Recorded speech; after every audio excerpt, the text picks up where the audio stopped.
In this video, I'll share how to switch email templates in Mailchimp. Once you are on your Mailchimp account, the first step is to head over to the navigation panel on the left-hand side. And at the bottom, you want to click on the second option, which is Campaigns.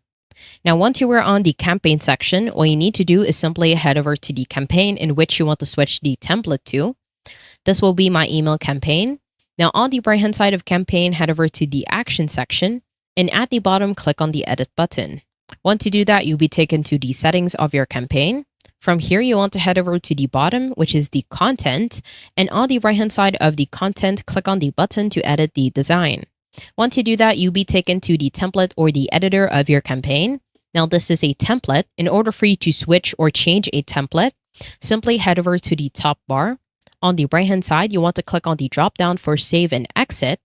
And at the bottom, you have two options, either to save this as a template or to change the template. Now click on Change Template. From here, let's say we want to choose a fully designed template, and we will change it to this template. Now to apply a template, simply hover your mouse on a template, and here, click on the first option to apply. Once you do that, a pop-up will show. From here, simply click on Yes, Change the Template. And once you do that, as you can see, we have successfully changed our template. And as you can see at the top and the left corner, it will still be the same campaign. I hope you found this tutorial helpful. Please let me know if you have any other questions in the comment section below, and I will try my best to help you out.